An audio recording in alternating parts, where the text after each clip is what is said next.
Hi guys, we're gonna jump right in. These are the two 14 round that I used, and I used the number 7 grabby and the number 3 grabby. This is what the brushes look like, and I use the smaller brushes for the details and the larger brushes for mopping.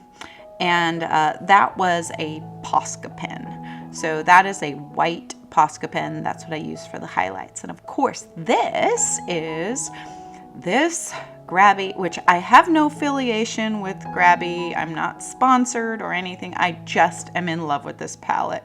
These are the metallics, and then over here are all of the regular colors. And you can see it's very well used and loved. This is a huge painting. It's 18 by 24. It's so much bigger than the watercolors I've painted. And I wanted to show you guys these. This is where I sort of dab my brush. See all of this? I don't just go straight from the palette onto the page. So I just wanted to show you that I sort of dab mostly before each stroke, and that's not on camera, so I wanted to show you that. Okay, so we're starting with the grapes, and I think you guys can see my sketch now.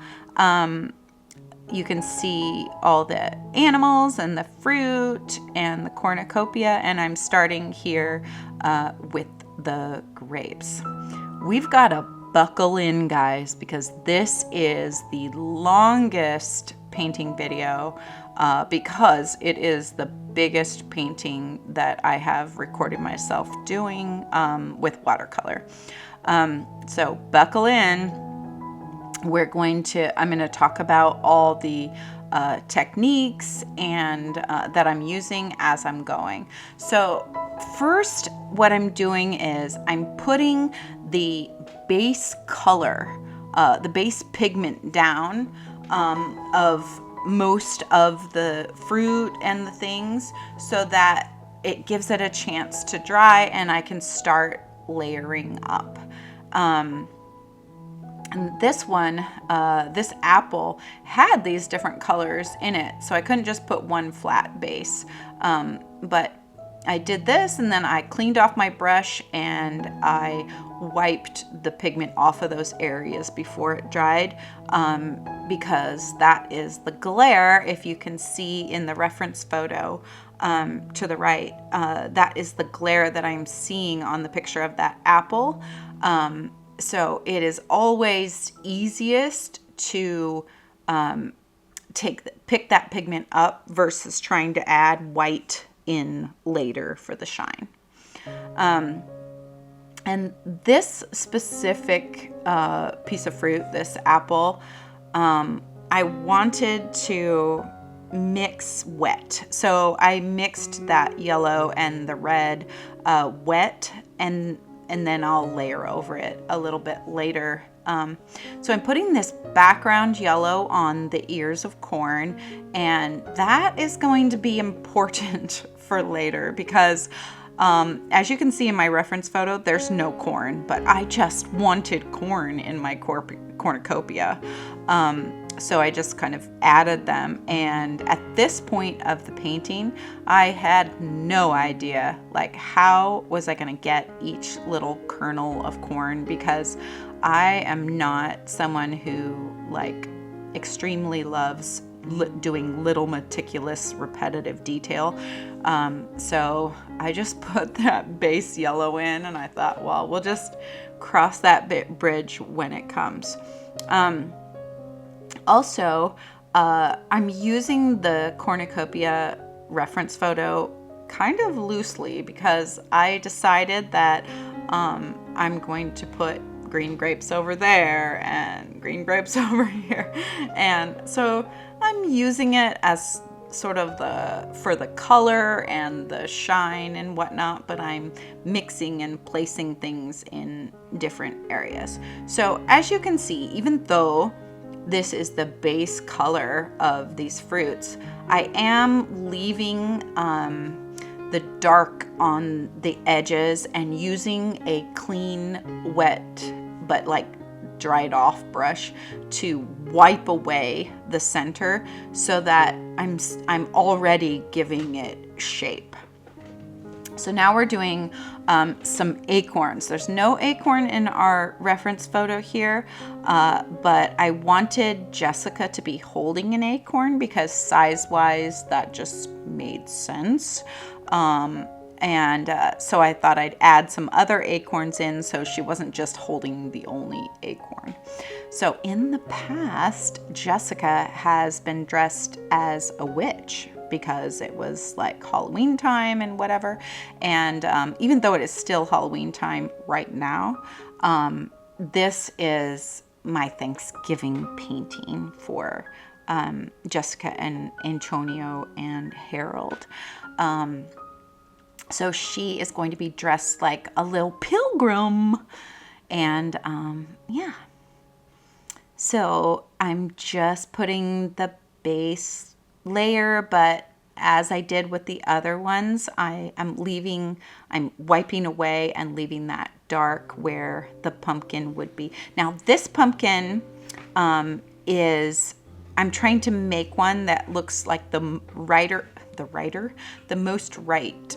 The one on the right in the reference photo, oh my gosh, which is a very pale yellow pumpkin with orange in its little like creases. So that's what I'm attempting to do here, and you will see that I go back and add more detail and add more detail. So now I'm just doing the outer edges. This is a different technique. So in this one, instead of putting the dark color and then wiping away, I put the dark color only on the outside, and then I used a clean wet brush to just drag it into the center to fill. And I liked how that worked. And I'm just sort of darkening it up because I did like how it worked, but I also wanted a little bit deeper of a color because red grapes are darker. So I added a second layer while it was still wet, basically.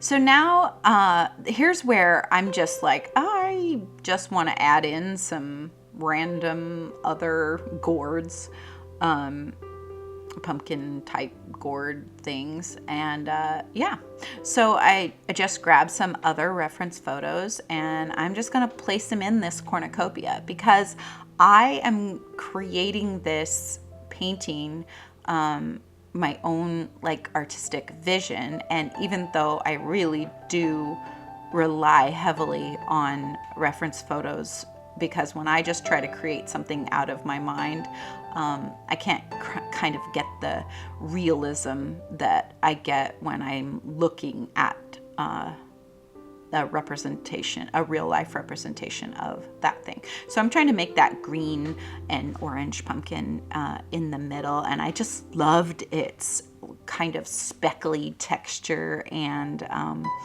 its dark green color. Look, here's Antonio. Antonio, I had this reference photo of a crow with his mouth open, and I thought, oh my gosh, it's perfect. I'm going to give him a grape. So that's why I put the green grapes over in this section, because I wanted him to be holding a green grape. And of course, it's Thanksgiving, so he's got to be, dressed a little bit fancy. So I'm giving him a vest. And so now I have painted crows several times, and I think what works best for creating feathers is to have a very watery dilution of the black pigment, and then clean the brush and then drag and pick up while it's still wet.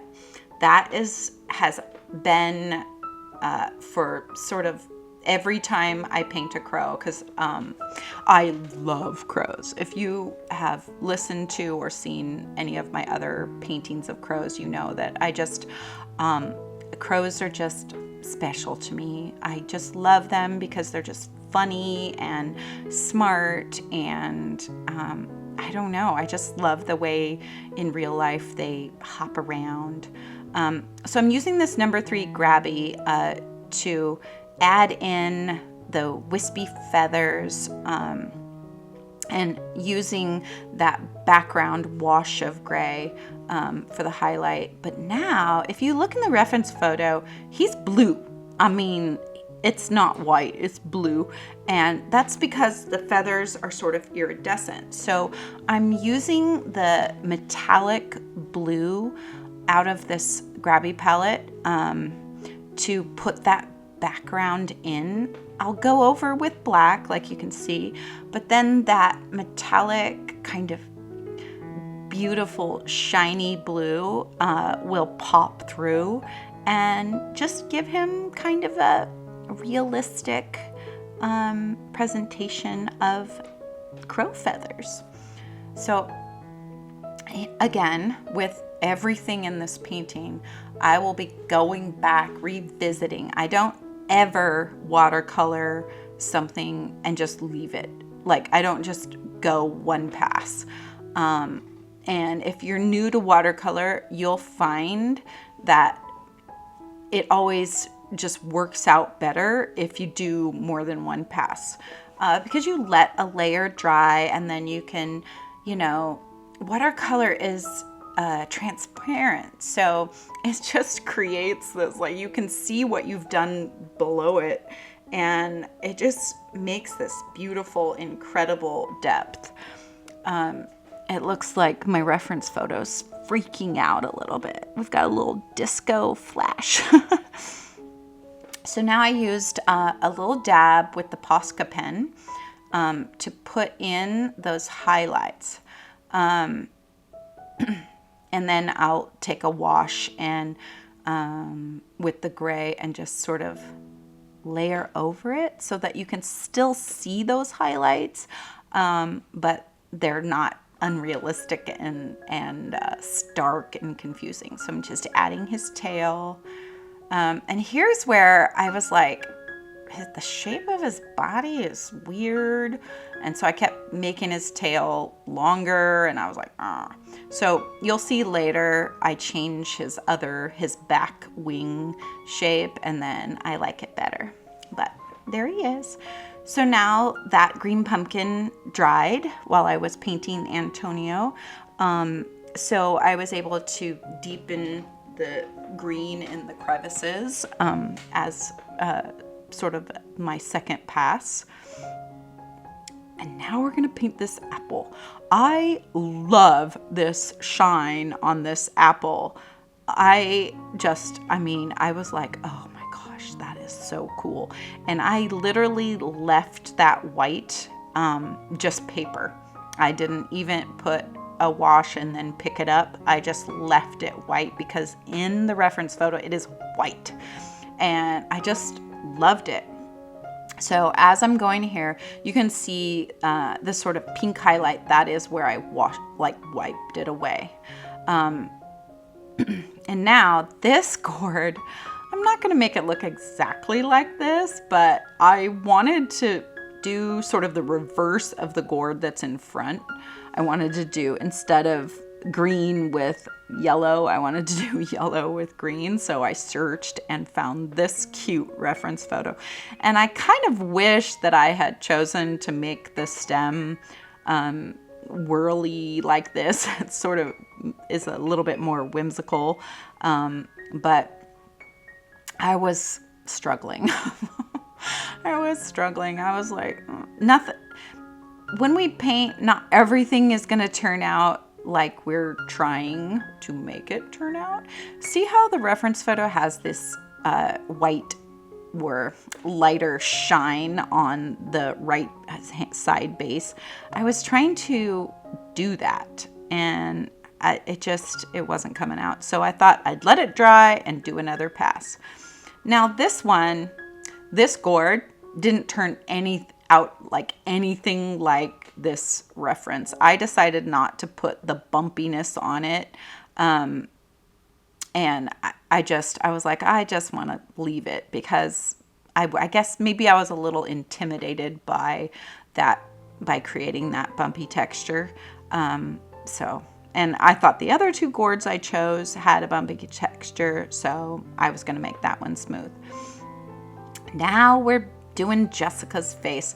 This reference photo is not the reference photo that I used to paint Jessica in any of the other Jessica paintings, but it was sort of the position of her face, or the angle of her face, that I wanted. So I'm sort of using it as like, what does a mouse face look like in this position? So that's what I'm going for here. And she is under her little pilgrim bonnet, so I'm trying to give her shadow, make her darker underneath there. So I used the reference of like the shadow of this witch hat to try to create that. And here's her little ear. And you know, as I was painting Jessica here, I was like, would her other ear be showing? Because I kind of wanted it to be turned, but then she's a little bit, the way I'm painting her is a little more like face on. So I do decide to add the other ear a little bit later, but yeah. So I'm just adding in the rest of her dress, her sleeves, and I'm using that clean wet brush technique to pull up the center of her sleeve, just so that she has some like roundness, 3-dimension, I guess, of her sleeves there.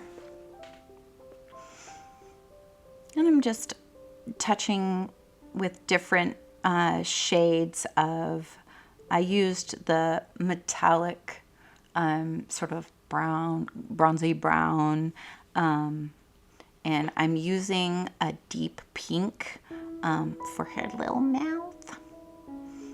And then I came in with the Posca pen white to just brighten back up her little, like the forward part of her little face.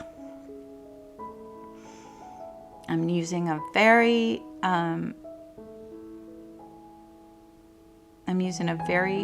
light hand to carefully go around her bonnet, or not her bonnet, oh my goodness, her apron, just to give it, you know, like the outline so that we know what we're looking at.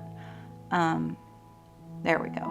Now I'm going around her bonnet, and I will later go back and soften that black line. And she has a little bonnet. Oh, look, I did put her, oh, and I'm using the Posca pen to bring the white back into her bonnet and then darken up her little shadow in there. I did put her other ear in there, you can see, and I do adjust and change that other ear a couple times. Because like we know, and I've said, if I don't have a reference photo for something, it's very difficult for me to just create it. So I wasn't just sure like what position would her ear be in. So now I'm going in and adding more texture, third pass on this pumpkin, and darkening up its stem. And then now I'm just creating more of like a roundness in the grapes by taking a darker green and putting it at the darkest areas, and then taking a brown mixed with green to give depth behind the grapes so they're not just like floating in space. Just adding some shadows. Because the grapes had dried, this is, you know, it's easy to do, to just put in, just sort of wash over a little bit darker. So now we're adding in the base color of this pumpkin. In this painting, I do just jump around all over the place. This is the longest I have spent on one painting, not because it was particularly more detailed or, you know, more difficult concept, but because there was just so many fruits and so many, it's a big painting. I mean, it's like 4 times the size of what I have painted on this channel before. But I'm loving how it's turning out. Oh, I'm giving Antonio buttons on his sweater, and I'm just kind of darkening up the shadow on little Miss Jessica. And I'm adding in the little area where the stem comes out of that apple. And I'm just sort of looking back and going, all right, now we need to put in the base layer of the basket. Now, creating a basket is no like small feat, because just a lot of brush strokes. So I'm using that number 3 grabby, and I'm just putting in like all of the brush strokes, and it's kind of I don't know if laborious is the right word, but putting all the woven pieces in the basket is difficult. And now we're going to paint Harold. And I found this little reference photo of a hedgehog and fell in love with it. Now, yes, he's on a mushroom, but I'm gonna have Harold popping up over the outside of the cornucopia. And here is a great example of why a reference photo is so important, because I would not ever in my mind have come up with the parts of him that are purple, are giving like this kind of bluish purple, but it really, and I used metallic for that because I love metallic everything, and I'm going to use it every chance I can. So this is just a great example of that. Like, if something in a reference photo is purple and you wouldn't have thought that in your mind, it's going to come out more realistic.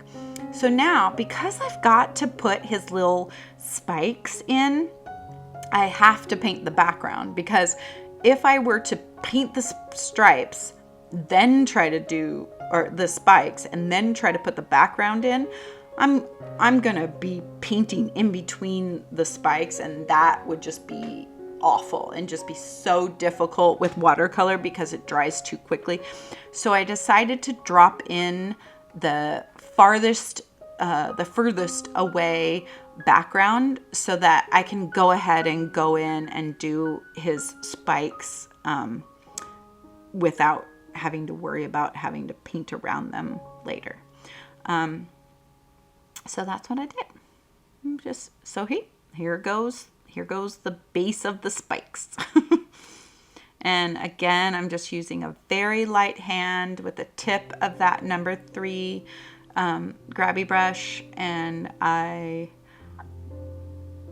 using a really super, it probably looks black, but it's just a really super dark brown to carve out the shadows and his darkest brown pigment around his eyes. And then here, it's sometimes when you want to paint light brush strokes, sometimes it's easier to paint the sort of dark background that would be behind the white. So you're carving out the negative space in order to have that pop. So if you can see, it looks like he's got these little white hairs around his face, but really I painted the reverse of it. I used the dark to carve that out. And that's a technique that I maybe use every painting, where you can see how I painted in the dark, and the light pieces just sort of happened. And I will later in the painting go in with a Posca paint mixed with kind of a lighter color in order to magnify or blend those white around his face. But see how that purple just is really giving like a natural sort of hedgehog nose. I love it.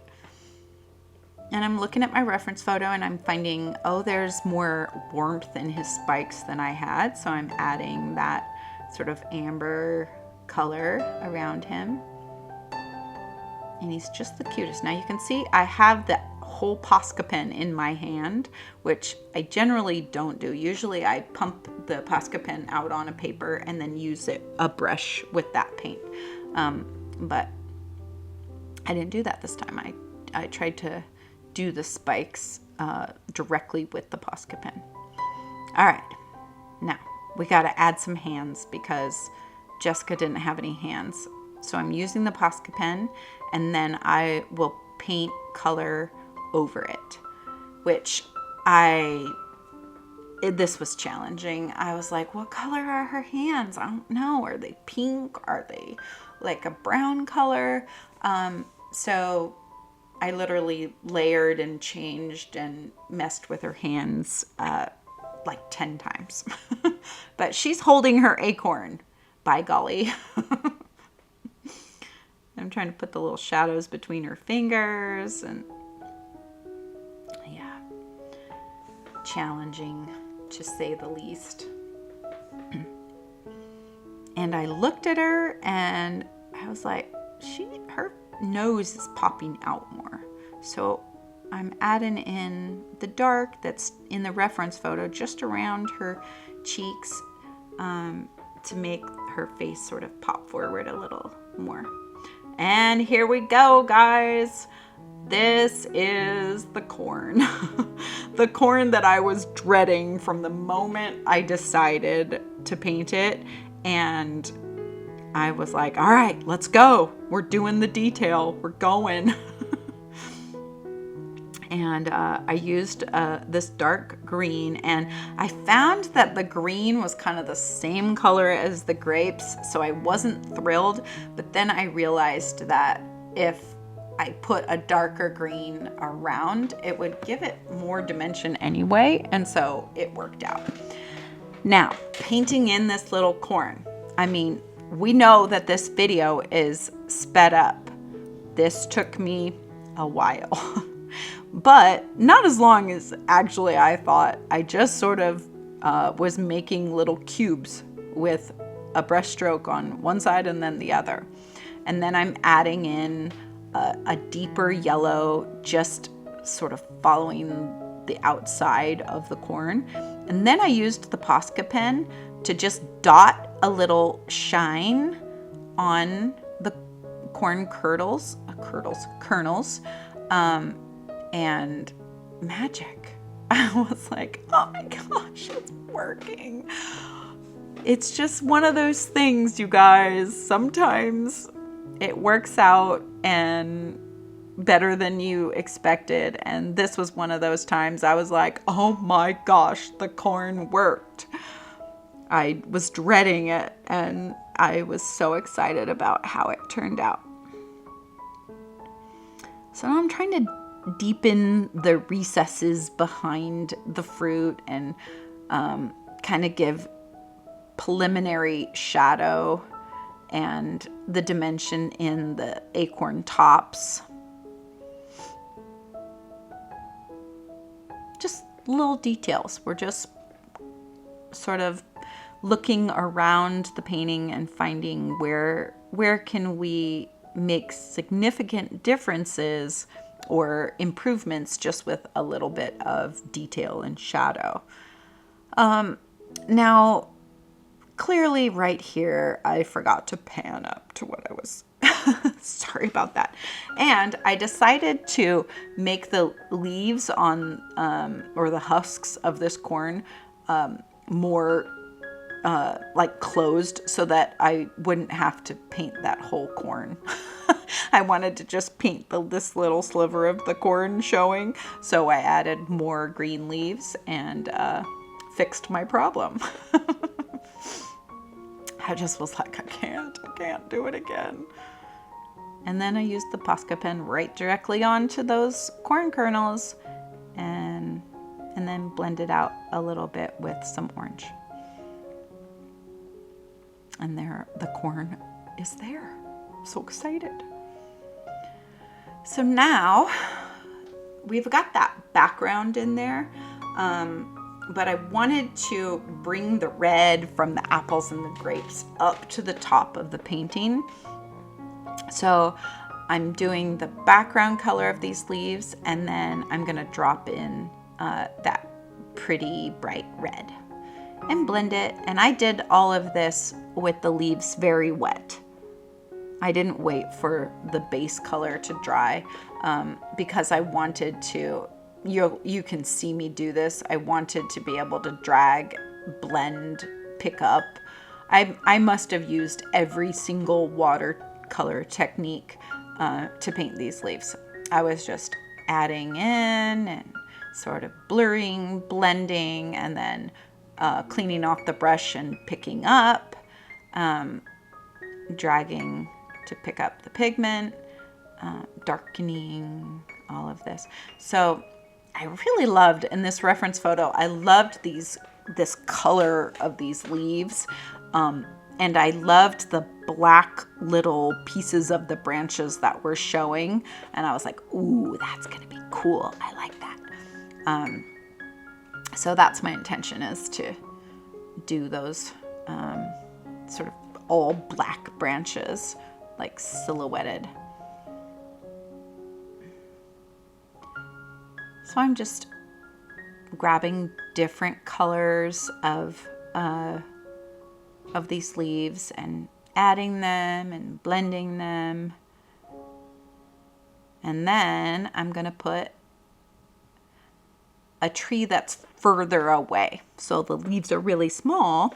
The idea is that the leaves are really small because they're further away. And I don't really have a reference photo for this, but if you've seen my other fall paintings that I've done with Jessica and Harold and such, I've done this sort of background, these leaves, before. And I'm using that number 3 grabby brush, and I'm dipping it in all the different fall colors and just laying it flat on its side, and it creates that leaf shape. I don't even have to do anything. I just sort of drop it on there. And I'm putting a tree up in the background. It's not the tree that would have these really close leaves. It's a tree that maybe would have the further away leaves. I'm just putting these little trees just sort of out of my head. Like, what would they look like that far away? And now you can see in the palette area of the video, I pulled over my other palette that I have my black, because I have completely abolished or demolished the black out of the palette. So I've got to grab it. And then I'm just dragging out the stems so they're still attached. And I'm just loving the way this is turning out. And I'm adding some deeper colors into the further away tree. And I'm just letting my eyes just sort of dart around all of this area. And look, now we begin. Trust me, you are happy that this part is on fast forward or whatever, like sped up, because it really is like this many brush strokes. I'm just dropping them in, and it took me, not a short amount of time. But I really wanted this basket to look like a basket. So just as if I was making the basket, I've got to weave all of these strokes in. And I'm putting a darker stroke on the edges of this area, and then letting the center stay light so that it has a roundness and a curved bit.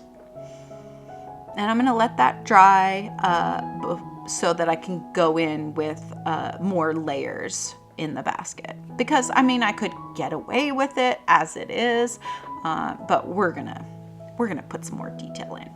So now my cornucopia does not have these other two fruits that I just dropped back in there, but I just needed to fill the area. So I was like, oh, maybe there's an orange fruit back there. Maybe there's another pear. So I didn't really decide what those fruits in the background behind the grapes were, but just dropped it in because the colors sort of blended. So here we go. Second pass on this pumpkin. And there will be a third pass, probably, and probably a fourth pass. But I'm just deepening in this color. And then also, now I'm using that big, the number 14 round brush, because that pumpkin is actually quite big. You can see in comparison to my hand. So if I did the whole thing with that number 3 brush, it would take me a long time. So I'm giving some shape to this pear by putting a darker green, around the edges. Adding some colors that are behind the grapes to make them sort of pop out. And even though I did not scroll up, so you can't see what I was doing, I was putting a stem on that other apple also. And here we go, making some more adjustments to this gourd that was just, this guy was not turning out the way that I wanted, but I was like, it's okay, it's gonna be all right. So this one back here, I decided does this gourd exist? I don't know, but I'm just going to make it a smooth gourd that's all orange because that will be a good contrast to the other two, which have that sort of texture to them. And again, sometimes it's good when I zoom in because you guys can see better. But then other times it's like, Sara, you are not painting something that's actually on the camera. So I started to do the background behind Antonio there. And there we go. I realized, oh, I'm not on camera. So I'm using that beautiful metallic purple and orange, and really watery. So a lot of water, and to make that furthest away tree that would be in the background. Just so it's not just like a white page behind him. And then later we'll figure out if we put a tree over there or what. So now I'm going in for my second pass here. You'll notice this painting, I mean, this is the craziest. I was all over the place. I mean, if ADHD was a painting, was the process of painting something, it would be this painting. Because I was like, oh, paint a little bit on Antonio, then I'll go over and paint the cornucopia basket, and then let's put in some shadow, and then over to the background. So I was just really hopping all over the place with this painting. And I mean, that's kind of how my brain works. So, and I think a lot of artists like to do that because they get maybe a little bored of painting one thing. But also with watercolor, you've got to let layers dry if you're trying to get a specific effect. So now we're just adding some leaves, and I'm kind of looking at this reference photo of these leaves, but also just kind of letting my imagination make these two leaves that are sitting here. And I'm dropping the color in and pulling it off with a clean brush. That is probably my most often used technique. All right, so here I want to make this leaf on top of that red apple. So I just took water on the brush and just scrubbed. And I scrubbed that area clean. And then I'm making it a yellow leaf. You can do that sometimes if it's like one layer of paint. The more layers of paint that are on something, the more difficult it is to scrub an area clean. So now I've jumped over to Antonio's vest and we're just adding a darker orange just to give it a little bit more like it's maybe a woven fuzzy vest. Because, all right, so this is a really good example. What I'm doing right now is I just have water on a brush and I'm trying to scrub.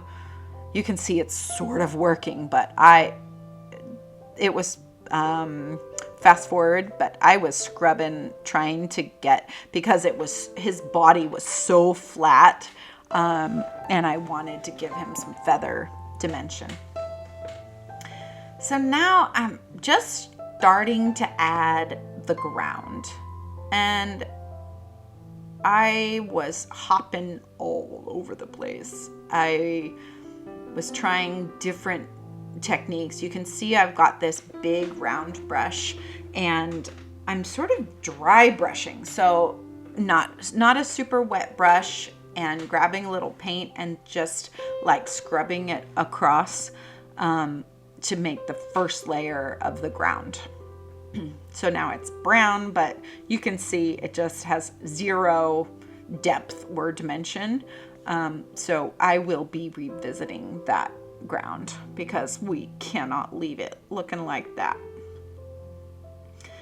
So I'm going in, and throughout this painting, I was like, oh, I need to, add a little thing here, add a little thing there. So I'm doing the underneath of the shadow. And how am I going to explain what I'm talking about? So there will be a point at which I go in with like a very watered down black to add the shadows. But first, I'm adding shadow with brown. And so what it does is it's just like the rest of the piece. You want to layer it. So if you just do one layer of black shadow, it just isn't as maybe realistic as if you do a brown shadow and then black shadow. Whoa. Looks like I stopped and started and we didn't record maybe some of that ground. But it looks like I just did the dry brush to add some more brown into that bottom.